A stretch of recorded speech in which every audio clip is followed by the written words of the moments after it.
Welcome to mister Lakshan channel. வாங்க இன்றைக்கி நம்ம சுண்டல் பிரியாணி எப்படி செய்கிறதுன்னு பார்க்கலாம். பார்க்குறதுக்கு முன்னாடி நம்மளோட சேனலை முதல் முறையாக பார்க்குறீங்க மறக்காமல் சப்ஸ்கிரைப் கொடுத்து பெல் பட்டன் ஆளில் போட்டு வச்சுக்கோங்க. வாங்க நேராக வீடியோக்கள் போயிடலாம். பிரியாணி செய்கிறதுக்கு ஸ்டவ்வில் ஒரு குக்கர் வச்சுக்கலாம். குக்கர் காஞ்சதும் ஆயில் கொஞ்சம் ஊற்றிக்கலாம். எண்ணெய் நல்லா காஞ்சிருச்சுங்க. இப்போ கடுகு சேர்த்துக்கலாம். கடுகு பொரிஞ்சதையும் ஒரு பெரிய வெங்காயம், பச்சை மிளகாய், கருவேப்பிலை 3 சேர்த்துக்கலாம்.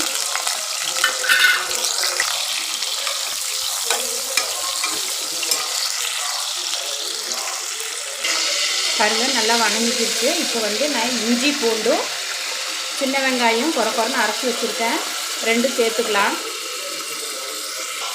இப்போ இது 2ஐயும் நம்ம சேர்த்துக்கலாம்.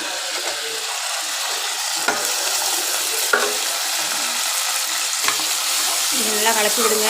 நல்லா வணங்கட்டும்.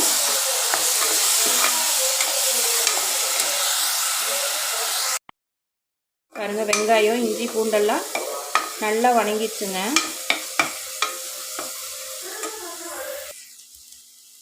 பாருங்க இப்போ நம்ம தனி மிளகாய் தூள் 2 டீஸ்பூன் சேர்த்துக்கிறோம்.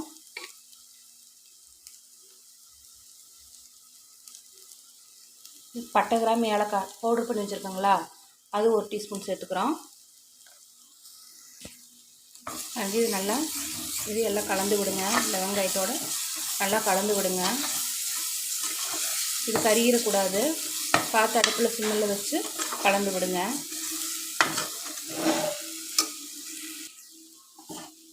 இப்போ நம்ம தக்காளி 2 தக்காளி பழம் மிக்சியில் போட்டு அரைச்சி வச்சுருக்கேன், அதையும் சேர்த்துக்கலாம். இது நல்லா கலக்கி விடுங்க.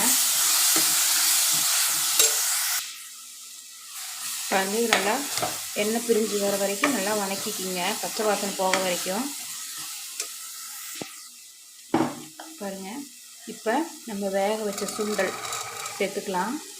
நீங்கள் வெள்ளை சுண்டல், கருப்பு சுண்டல் எது வேணாலும் எடுத்துக்கலாங்க. நான் கருப்பு சுண்டல் எடுத்திருக்கேன். நீங்கள் எது உங்கள்கிட்ட இருக்கோ அதை எடுத்துக்கோங்க.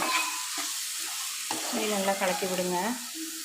ஒரு 2 நிமிஷம் அந்த எண்ணெயிலேயே அந்த சுண்டல் மசாலாவோடு இருக்கட்டுங்க. இப்போ மசாலாவுக்கு தேவையான உப்பு போட்டுக்குங்க.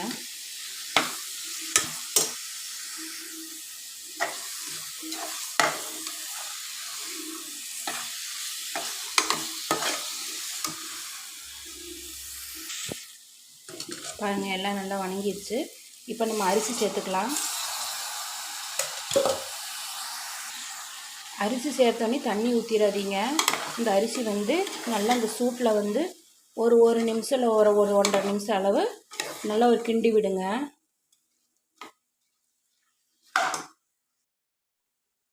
இப்போ நம்ம தண்ணி சேர்த்துக்கலாம்.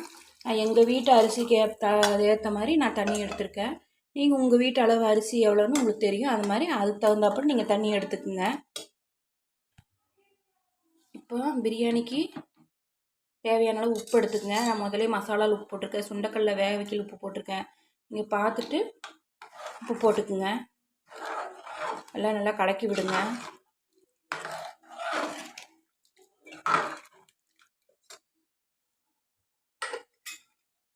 பாருங்கள் இப்போ நம்ம குக்கர் மூடி போட்டு ஒரு 3 விசில் விட்டுறலாம். விசில் வந்ததுக்கப்புறம் உங்களுக்கு காமிக்கிறேன் நான்.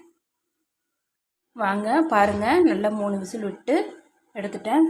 பாருங்கள் சாப்பாடு நல்லா உதிரியாக சுண்டல் பிரியாணி அவ்வளோ நல்லா ரெடியாகிருக்கு. நீங்கள் வீட்டில் செஞ்சு பாருங்கள். செஞ்சு பார்த்துட்டு மறக்காமல் எப்படி இருக்குன்னு கமெண்ட் பண்ணுங்கள். பிடிச்சிருந்தா ஷேர் பண்ணுங்கள், லைக் பண்ணுங்கள். நம்மளோட சேனலை மறக்காமல் சப்ஸ்கிரைப் பண்ணி வச்சு பெல் பட்டன் ஆளில் போட்டு வச்சுக்கோங்க.